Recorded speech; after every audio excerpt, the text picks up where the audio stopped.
Thank you very much. It's an honor to have President Zelensky of Ukraine, and we've been working very hard, very close. So we've actually known each other for a long time. We've been dealing with each other for a long time, and very well.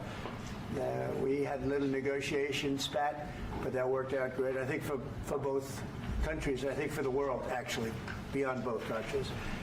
And we have something that is a very fair deal. And we look forward to getting in and digging and working and getting some of the rare earth. But it means we're going to be inside, and it's a big commitment from the United States, and we appreciate working with you very much. And we will continue to do that. We have had some very good discussions with Russia. I spoke with President Putin, and we're going to try and bring this to a close. It's something that you want and that he wants. We have to negotiate a deal. But we've started the confines of a deal, and I think something can happen. The big thing is the number of soldiers, mostly at this point, but soldiers being killed. You're losing thousands of soldiers. So on both sides, we're losing a lot of soldiers, and we want to see it stop. And we want to see the money get put to different kinds of use, like rebuilding.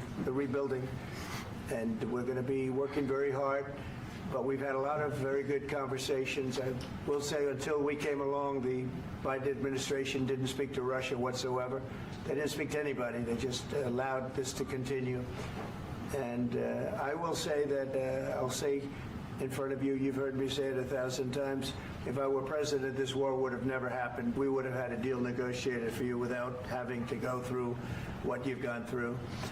But your soldiers have been unbelievably brave. We've given them great equipment, but somebody has to use the equipment. They've been unbelievably brave, and we give them great credit. This was supposed to be over very quickly, and here we are 3 years later. So I give tremendous credit to your generals and your soldiers and yourself in the sense that it's been very hard fighting, very tough fighting. They're great fighters. And you have to be very proud of them from that standpoint. But now we want to get it over with. It's enough, right? We want to get it over with. So it's an honor to have you here. Thank you very much for coming. We're going to sign the agreement at the conference in the East Room in a little while, right after lunch. And we'll be having lunch together. We're also discussing some other things. And we appreciate everybody being here. It's somewhat of an exciting moment, but the really exciting moment is when they stop the shooting and we end up with a deal. And I think we're fairly close to getting that, and an honor to have you. And please, would you like to say something? Yeah, thank you so much, Mr. President. Thank you for the invitation. And really, I hope that this first document, will be first step to real security guarantees for Ukraine, our people, our children. I really count on it. And of course, we count that America will not stop support. Really, for us, it's very important to support and to continue it. I want to discuss it with details further during our conversation, and of course, the infrastructure or security guarantees. Because for today, I understand what Europe is ready to do. And of course, I want to discuss with you what United States will be ready to do. And I really count on your strong position to stop Putin. And you said that enough with the war. I think that is very important, Ben, to say these words to Putin at the very beginning of war, because he is a killer and terrorist. But I hope that together we can stop him. But for us, it's very important to save our country, our values, our freedom and democracy, and of course, no compromises with the killer about our territories, but it will be later. And of course, what I wanted, we spoke about it by phone with you about the drones production. We have very good drones production. I think the best one in the world for today because of the war. Yes, and of course, we need very much the air defense. You have the best air defense in the world, and really you helped us under attacks of Russians. And I want to speak how we can exchange the licenses. We're open to share the licenses of all our drones with you, of course, with the United States. And we need licenses for quick production of air defense. Even after the war, we need our nation to be calm, that we are secure. So that's why we need this air shield. And of course, About this, I want to speak about the contingents. I think that France and UK already spoke to you, and we know that Europe is ready, but without the United States, they will not be ready to be as strong as we need. And the last point, last not least, about exchange, about our people and children. And you know that these crazy Russians, that they stolen 20,000 of children, Ukrainian children. They changed their names, they changed their families, relatives, and now they're in Russia. We want to bring them back, and really, it's a big dream, task, and goal for me, and our warriors. By the way, Mr. President, we exchanged, released more than 4,000 warriors from Russian prison, but there are thousands more in the prison. I wanted to share with you some images. How it's, you have just can I now? Yeah, please. Some minutes, 1 minute, 1 minute. Just you to understand in what circumstances, in what situation they are, and what the attitude of Russia to our prisoners. That guys, just you before and after. And you see before and after, just you to understand. Now thousands of such guys, ladies and men, there, and that, so they don't eat, they beat them, and they, so they do a lot of bad things. So out of, even during the war, there are rules. Everybody knows there are rules during the war. So these guys, they don't have any rules. You see that 50, 60 kilograms left, and a lot of such things. And I didn't want to show you what the changes with images of children, because I will just share with you. And I mean, it's looking tragic. Yeah, that's tough stuff. I wanted very much to give you, and you see. Yeah. This is pastor, by the way. They stolen pastors because it's not Russian church. They stolen pastors and moved pastors to the prison. We, at the end of last year, we brought 3 pastors, and we could exchange them. And this is pastor, you see. Yeah, that's tough. Yeah, so I mean, this I wanted to show you, and this. So thank you very much. We want to get that ended, right? Yeah, of course we And will. I think we will. And We have to, of course. do you have any questions, please? Thank you, Mr. President. With the, how much money is the U.S. going to put into the fund that is being created today, and how does this provide long-term security for Ukraine? Well, we don't know exactly how much, because we're going to be putting some money in a fund that we're going to get from the raw earth that we're going to be taking and sharing in terms of revenue. So it's going to be a lot of money will be made from the sale and from the use of raw earth. And as you know, our country doesn't have much raw earth. We have a lot of oil and gas, but we don't have a lot of the raw earth. And what we do have is protected by the environmentalists, but that can be unprotected, but still it's not very much. They have among the best in the world in terms of raw earth. So we're going to be using that, using it for all of the things we do, including AI and including weapons and the military, and it's really going to very much satisfy our needs. So something that just worked out really well. We have a lot of oil, and we have a lot of gas, we have a lot, but we don't have raw earth. So this has just about every component of the raw earth that we need for computers, for all of the things we do. This puts us in great shape. And on long-term security for Ukraine, how does this provide? I think they're going to have great luck. I think once we make the agreement, that's going to be 95% of it. They're not going to go back to fighting. I've spoken with President Putin, and I feel very strong. I've known him for a long time, and I feel very strongly that they're very serious about it. And we'll make a deal. And when the deal is made, I don't think we talk about security. Everyone's talking about the other day. All they talked about was security. I said, let me make the deal first. I have to make the deal first. I don't worry about security right now. We have to have a deal, because right now, last week, 2,000 soldiers died on both sides. 2,000, and they're losing 1,000, 2,000, 3,000 a week. So as we sit here and we talk, people are getting shot and dying on the battlefield. And, they're not American soldiers, but they're Russian soldiers and they're Ukrainian soldiers, and we want to be able to stop it. And we want to be able also to spend money on other things. We don't want to, this is a tremendous amount of money. And what the Biden administration did was terrible. They were giving money, but he had no security on the money. Europe, as you know, gave much less money, but they had security. It was in the form of a loan. They get their money back, and we didn't. And now, at least we're protected because the American taxpayer has to be protected too. But this is an incredible agreement for Ukraine because we have a big investment in their country now, and what they have, very few people have. And we're able to really go forward with very, very high-tech things and many other things, including weaponry that we're going to use in many locations, but that we need for our country. Mr. President, This allows us to do that. will you continue Sorry.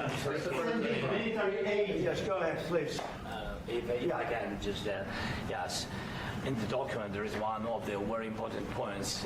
If we speak about business and investment, we never had LNG terminals in Ukraine. This document will open. I mean, the next document, but anyway, here we see in the framework, we see really goodwill for this. LNG terminals for us is very important, and I think for security of European continent. We have the biggest storage, gas storage. We have the biggest in Europe. Yes, yes, and we can use it.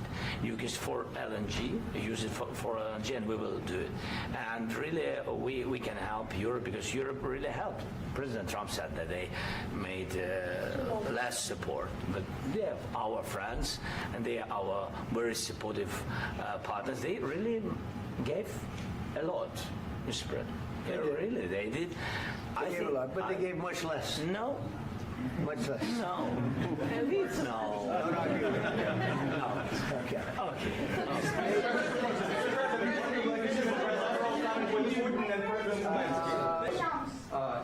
Mr. President Trump, you have repeatedly called the deal with Ukraine as a historical one. And as a President of the United States, you make historical decisions in other issues which affect America and other world. So what place in the world history do you want to take? And do you associate yourself with any famous historical figures? Yeah, I'd say George Washington, Abraham Lincoln. I would say I'm far superior to George Washington and Abraham Lincoln. Now, you know I'm only kidding, right? Because when I say that, the fake news is going to go wild. They're going to say he considers himself to be better than Washington. But you never know. You never know. I don't compare myself to anybody. I'm here to do a job. We've had a great 35 days or whatever it might be, a month, a little more than a month. We've accomplished tremendous amounts. Not only this would be a very great achievement if we could get the war stopped and get them back to normalization. I think it's going to happen. We've had very good talks on both sides, as you know. But I think we've done a very good job, just generally. If you look at all of the things we've done in 30 days, they're saying there's never been a opening for a president. The first month, there's never been a first month like we've had. And this is one of the very important things. This, to me, is one of the most important things because we have tremendous death taking place as we speak, and I don't want to have that. You know, think of the parents, whether they're in Russia or Ukraine, think of the parents of all these people being killed needlessly. They came to our territory. Should have never started. This would have, if I were president, this would have never started. Mr.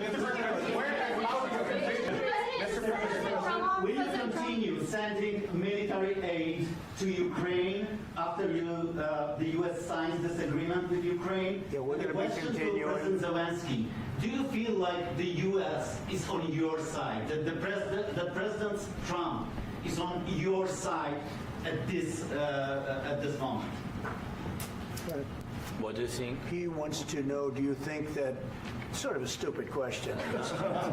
I guess we wouldn't be here if I wasn't. I think that the United States on our side from the very beginning of occupation, and I think that President Trump on our side, and of course, I'm sure that the United States President will not stop support. This is crucial for us. It's important for us. Yes. And Putin, the president speaks about the people and the soldiers which are dying, but they came to our territory, they came to our land. They began the war, and they have to stop. And I think this is the question, with really the most important question. Can President Trump, I hope yes, with some other allies, to stop Putin, withdraw these enemies, our enemy, withdraw these troops from our land? And I think that you asked about the history, I think that if President, or when, he will stop Putin, if President Trump will bring peace to our country, I think he will be on this wall. We've had very, very good talks. What about military aid to Ukraine? President Zelensky just said that there will be no compromises with Vladimir Putin. I just wanted to ask both of you, firstly, are there compromises that you think that President Zelensky is going to have to make? And President Zelensky, is there anything that you might be thinking that you may be able to offer or bring to the table, for example, elections? Thank you.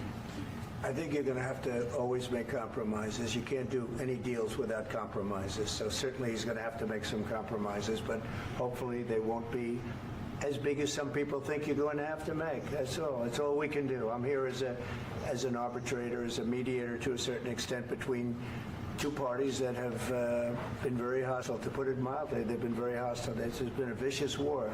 This has been a vicious war. You know, it's a very level battlefield, and those bullets go out, and as I've said many times, we were talking about it with Pete, many times the only thing stopping those bullets is a human body. And in the case we're talking about, generally young human bodies are stopping a lot of bullets.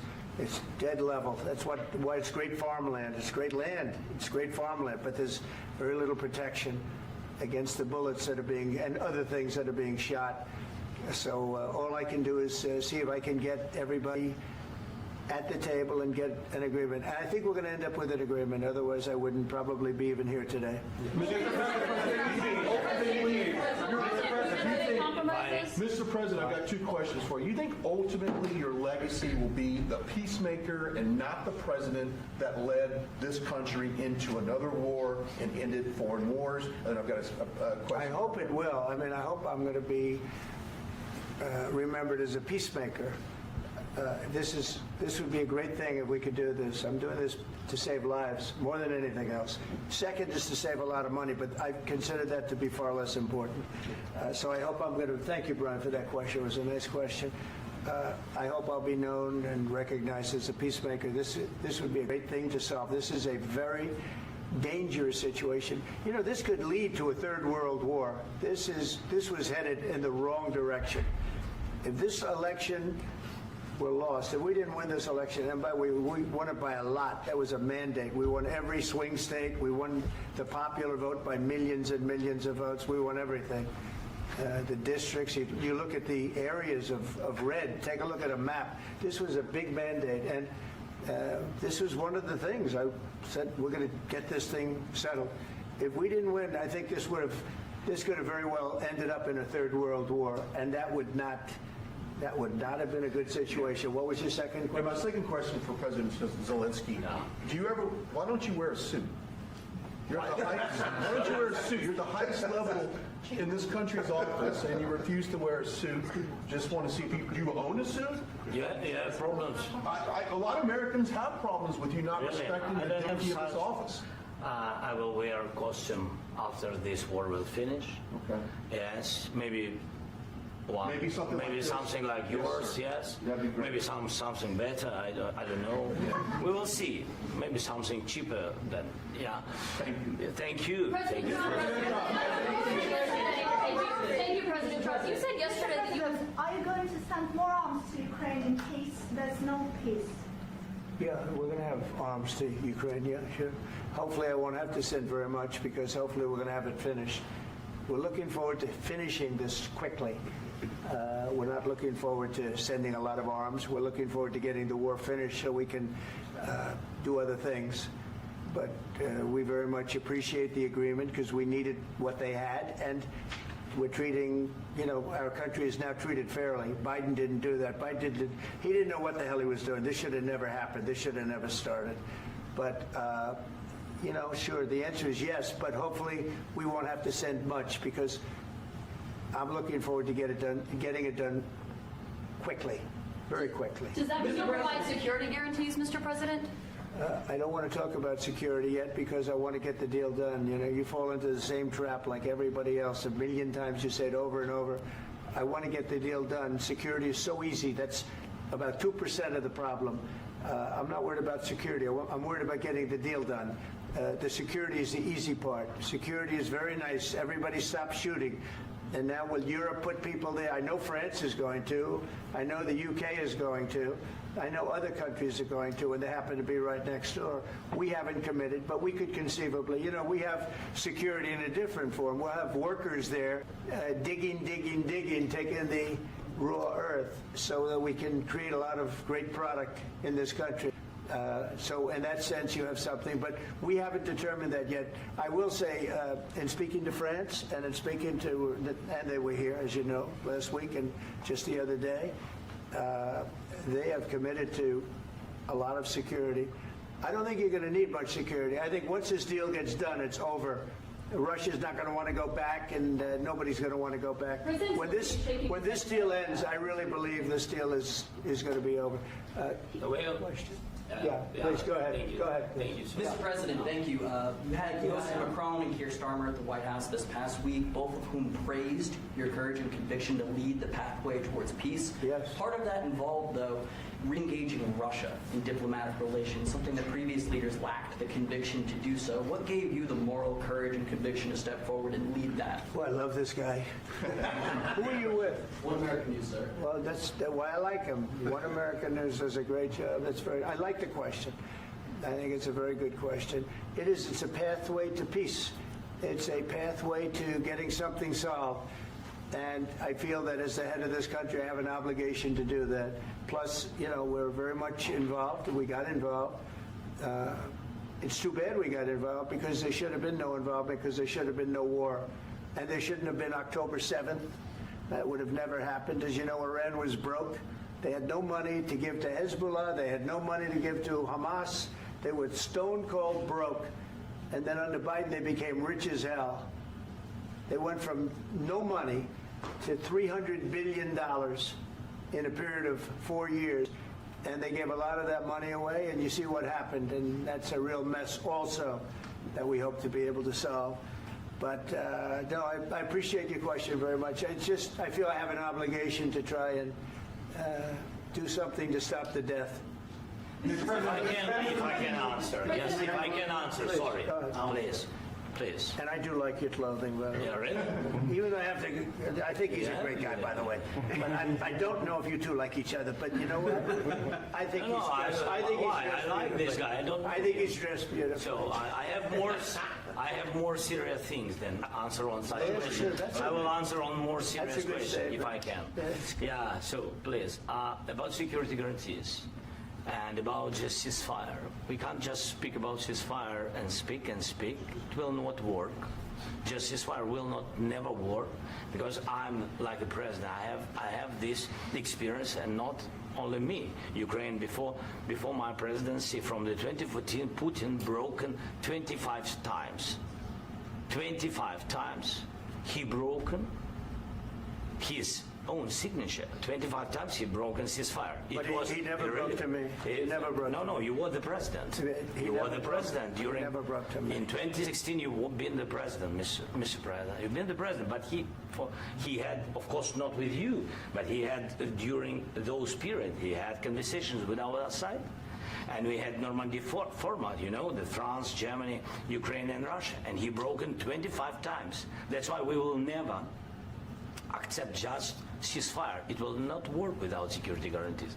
Security guarantees, maybe President is right about this document and other, but this document is not enough. Strong army is enough because his soldiers afraid, Putin's soldiers afraid of our soldiers when we're strong enough. If we are not strong enough, if we are empty, if our storage is empty, we can't defend our land. Today, you know, he knows that we have all the world knows that we have meeting. Yes, why he's using ballistic? Putin today using ballistic on our hospitals, schools, and etc. Ballistic. So he knows that we are here and that President Trump is really have goodwill to stop this war. And you hear now the president. So why he's using? So he doesn't want to stop.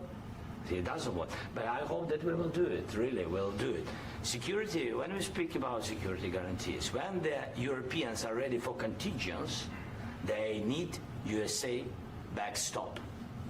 If there will not be United States, we will not never have any contingents, strong contingents from the Europeans, because they don't want to divide alliance connection between the United States and the main and strongest ally and Europeans. And this is crucial. This is important. That's what we want to speak about very much. This is very important. And air defense. So air defense, really, we have big deficit with all these systems, and we need to provide this. We need it very much. Otherwise, Putin will never stop, and will go further and further. He doesn't want. He hates us. You know, it's not about me. He hates Ukrainians. He thinks that we are not a nation. He thinks, and he shared these thoughts. I think maybe with your team also. I don't know, but with all the Europeans, in media, officially and not, he always said that there is no such country, such nation, such language, and such life like Ukrainian. No, he really doesn't respect all the Ukrainians, and he wants to destroy us. And you are right, Mr. President. That's 2%. This document, maybe other documents, it's a very good start, very good, but it will not enough to stop this person. Should Russia pay to rebuild Ukraine? Mr. President, after Should Russia pay to rebuild Ukraine? They have to pay. This question This is the rule. This is rule of the war. This is the rule of the war. During all the centuries, all the history, this is the rule of the war. Who began, those pay. Do you agree This with is the that? rule. Putin began this war. He has to pay all money for innovation. He has to pay. Of course, some Russian assets, what we have in Europe, about 300 billion, we can use them. We can use for innovation and buy military support from the United States also. We can do it, but it's not enough. It's not enough. Under these circumstances, do you envision a trilateral summit with Putin and President Zelensky? Wait, 1 second. I asked this question that you didn't like because I wanted to know if you want to position yourself in the middle between Russia and Yes. Ukraine, or on the Ukraine's. No, I'm in the middle. I want to solve this thing. I'm for both. I want to get it solved. And it's wonderful to speak badly about somebody else, but I want to get it solved. If we can solve it, great. If we can't solve it, they're going to have to fight it out, and who knows what's going to happen. But I want to see it get solved. May I follow up? One more question about U.S. troops in Europe. After Russian invasion of Ukraine, your predecessor sent additional troops to Eastern Europe, including Poland, my country. Yeah. Are you committed to keeping these troops on the eastern flank of NATO in the future? I'm very committed to Poland. I think Poland has really stepped up and done a great job for NATO. As you know, they paid more than they had to. They are one of the finest groups of people I've ever known. I'm very committed to Poland. What about Baltics? Poland's in a tough neighborhood, you know. What about the Baltics? The Baltics, they got a lot of, it's a tough neighborhood too, but we're committed. We're going to be very committed, and we're committed to NATO. But NATO has to step up, and the Europeans have to step up more than they have. And I want to see them equalize, because they are in for far less than we're in, and they should be at least equal.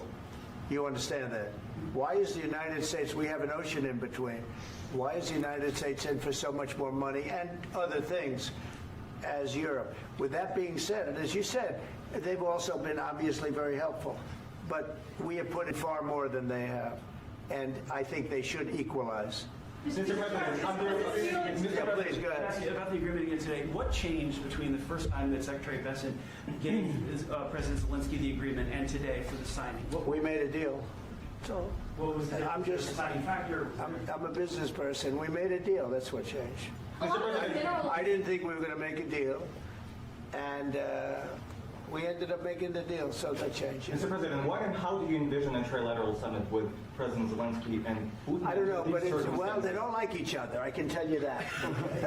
They do not like each other. This is not a love match, and it's unfortunate. That's why you're in this situation. The United States should not have allowed this to happen. Okay, the United States, run by a man that didn't know much. I'm going to be very nice. Run by an incompetent person, very incompetent person, should never have allowed this to happen. I've stopped wars. I've stopped many wars. My people will tell you, I stopped wars that nobody ever heard about. I stopped wars before they ever started. You can look at some of, I could give you a lot of nations that would tell you right now they were probably going to war. I could tell you right now there's a nation thinking about going to war on something that nobody in this room has ever even heard about. Two smaller nations, but big, still big. And I think I've stopped it. But this should have never happened. Mr. President. Sorry, just a second. About any negotiations. First of all, I want really to tell you, and I think that everybody understands that Ukraine, more than Ukrainians, nobody wants to stop this war. But at the future, any negotiations, it's understandable that two sides of the war, not Russia and the United States, because this is not the war between Russia and the United States. This is war of Russia against Ukraine and Ukrainian people. So these two sides will be at the will be at the negotiation table. Then of course United States, like the strongest partner of the Ukraine, and of course Europe. I think Europe is very important. I want to speak about it with the president. Yes, Europe is very important for us because we really defend Europe for today. All Europeans really recognize that we are defending line and they have real life and our people are dying. That's why they helped us. And also it's about the NATO. Yes, between, like the president said, you have big, nice ocean. Yes, between us. But if we will not stay, Russia will go further to Baltics and to Poland, by the way. But first to the Baltics. It's understandable for them because they've been in the USSR. You know, they've been one of the republics of the USSR, and Putin wants to bring them back to his empire. It's a fact. And when he will go there, if we will not stay, you will fight. Your American soldiers, it doesn't matter, do you have ocean or not, your soldiers will fight. Mr. President, would you be willing to visit Ukraine, maybe Kyiv or Odessa, which is going to be a third year of Black Sea? It was my question. I'm sorry. I don't want to talk about Odessa now. Let's not talk about Odessa. I want to talk about making a deal, getting peace. We don't have to talk about Odessa, but a lot of cities have been destroyed. A lot of cities that are not recognizable. There's not a building standing. No. And a lot of things Mr. President, you have to come and to look. No. We have very good cities. Yes, a lot of things been destroyed, but mostly cities alive and people work and children go to school. Sometimes it's very difficult. Sometimes closer to front line, children have to go to underground schools or online, but we live. Ukraine is fighting and Ukraine lives. This is very important. And maybe it's Putin is sharing this information that he destroyed us. No, he lost 700,000 people, 700,000 soldiers. He lost everything. Yes. So, Mr. President, one more. I mentioned Poland. Please, go ahead. When did you last speak with President Putin, and what did he say that? A couple of days ago. And what did he tell you that gave you the assurance that he wanted peace? Well, that's what I do. My whole life is deals. I know pretty good. And I've known him for a long time. I've dealt with him for a long time. He had to suffer through the Russia hoax. You know, Russia was a hoax. It was all Biden. It was nothing to do with him. So he had to suffer through that, and he was able to do that. I think that he wants to make a deal, and he'd like to see it end. That's all I do. That's what I do. My whole life, that's what I do is make deals. And I'm in the middle of a mess because this is a real mess. It's a very dangerous one. If this doesn't get solved now, it's not going to get solved for a long time. So I hope we're going to get it solved. In the back, please. Thank you, Mr. President. Prime Minister Starmer claimed repeatedly that his government believes in free speech and was not engaged in censorship. But his country's government arrests people for memes and thought crimes, and even more worrisome is pressuring American companies to censor Americans on its behalf. How can he be a reliable, trustworthy partner when he says things that are demonstrably false on such an important topic? Well, we actually spoke to him about that yesterday, and we thought they took it very, very much too far. JD was very strong on it. So was I. So was Marco, and we've been speaking to him about it. Marco, would you like to say something about it? We have concerns, obviously, with the conduct of those, particularly as it impacts Americans. And there's real concern that American speech, which is online, could fall into the hands of British or any country's jurisdiction. And so this is a point the Vice President made at Munich, and I think it's a very compelling one, that what unites us with Europe, as much as anything else, is these shared values, and one of them being free speech. And so if Americans are threatened by it, we're going to need to take action in that regard. Mr. President. It's actually a very important question. We spoke about this in detail with the Prime Minister, the Foreign Secretary, and others at lunch yesterday, and I know that Secretary of Commerce Lutnick followed up in private meetings last night. This is really important. We believe Americans have the right to speak their mind, even if we in this room disagree with them. They have the right to speak their mind in the public square, which is often online these days, and we're going to defend that right as it pertains to American companies and American citizens vigorously if we have to. I do think that under the President's leadership, we're going to find common ground with our friends in the UK on this question, but it remains to be seen. The principle that will guide us is we believe in free speech in this country, and we'll fight for it for American citizens. Mr. President, on the deal, is there any other oil and gas component to the deal? Is it all critical? A little bit. We'll see. On LNG? But we're not really looking for that so much. We got a lot. We have more than anybody in the world, by far. So no, we're not talking about it too much, but a little bit. I think it affects also, but for the most part, no.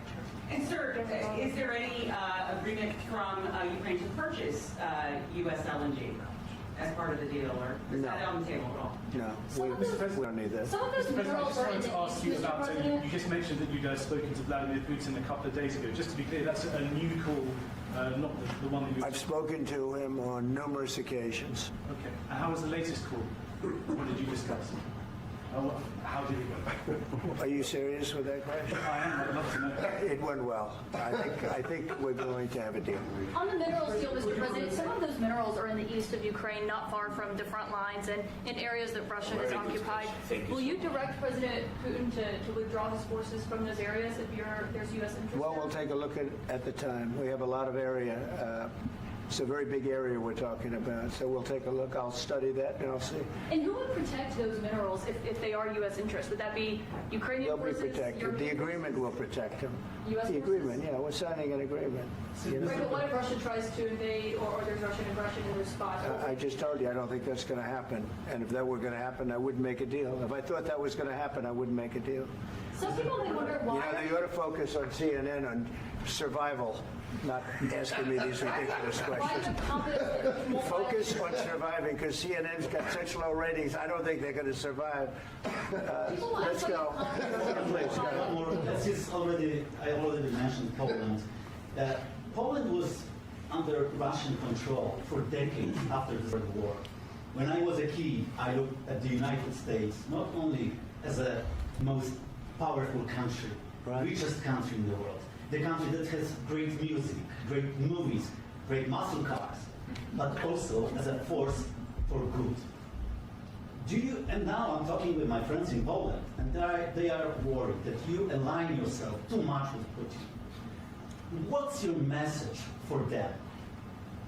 Well, if I didn't align myself with both of them, you'd never have a deal. You want me to say really terrible things about Putin and then say, "Hi, Vladimir, how are we doing on the deal?" That doesn't work that way. I'm not aligned with Putin. I'm not aligned with anybody. I'm aligned with the United States of America. And for the good of the world, I'm aligned with the world. And I want to get this thing over with. You see the hatred he's got for Putin. It's very tough for me to make a deal with that kind of hate. He's got tremendous hatred. And I understand that, but I can tell you the other side isn't exactly in love with, him either. So it's not a question of alignment. I'm aligned with the world. I want to get the thing set. I'm aligned with Europe. I want to see if we can get this thing done. You want me to be tough? I could be tougher than any human being you've ever seen. I'd be so tough.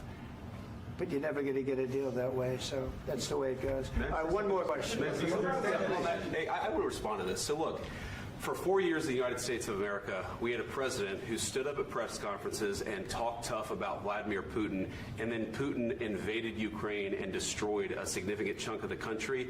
The path to peace and the path to prosperity is maybe engaging in diplomacy. We tried the pathway of Joe Biden of thumping our chest and pretending that the President of the United States' words mattered more than the President of the United States' actions. What makes America a good country is America engaging in diplomacy. That's what President Trump is doing. Can I ask you? Sure. Yeah? Yeah. Okay. So he occupied our parts, big parts of Ukraine, part of East and Crimea. So he occupied it on 2014. So during a lot of years, so I'm not speaking about just Biden, but those time was Obama, then President Obama, then President Trump, then President Biden, now President Trump, and God bless, now President Trump will stop him. But during 2014, nobody stopped him. He just occupied and took. He killed people. You know what the contact 2015. 2014. 2014 and 2014. 2014? Yeah. So I was not here. Yeah, but that's exactly right. Yes, but during 2014 till 2022, yeah, the situation the same. The people have been dying on the contact line. Nobody stopped him. You know that we had conversations with him, a lot of conversation, my bilateral conversation, and we signed with him, me, like a new president. In 2019, I signed with him the deal. I signed with him, Macron and Merkel, we signed ceasefire. Ceasefire. All of them told me that he will never go. We signed him with gas contract. Gas contract. Yes, but after that, he broken this ceasefire. He killed our people and he didn't exchange prisoners. We signed the exchange of prisoners, but he didn't do it. What kind of diplomacy, JD, you are speaking about? What do you mean? I'm talking about the kind of diplomacy that's going to end the destruction of your country. Yes, but if you Mr. President, with respect, I think it's disrespectful for you to come into the Oval Office and try to litigate this in front of the American media. Right now, you guys are going around and forcing conscripts to the front lines because you have manpower problems. You should be thanking the President for trying to bring it into this conflict. Have you ever been to Ukraine that you say what problems we have? I have been to. Count once. I've actually watched and seen the stories, and I know what happens is you bring them on a propaganda tour, Mr. President. Do you disagree that you've had problems bringing people into your military? And do you think that it's respectful to come to the Oval Office of the United States of America and attack the administration that is trying to prevent the destruction of your country? A lot of questions. Let's start from the beginning. Sure. First of all, during the war, everybody has problems, even you, but you have nice ocean and don't feel now, but you will feel it in the future. God bless. You don't know that. God bless. You God bless. You will not have gotta, war. Don't tell us what we're going to feel. We're trying to solve a problem. Don't tell us what we're going to feel. I'm not telling you. Because you're in no position to dictate that. That's Remember exactly this. what You're in no position to dictate what we're going to feel. We're going to feel very good. You will feel influence. We're going to feel very good and very strong. You will feel influence. You're right now not in a very good position. You've allowed yourself to be in a very bad position, and he happens to be right about it. From the very beginning of the war. You're not in a good position. You don't have the cards right now. With us, you start having not cards. Playing cards. Right now, you don't. You're playing cards.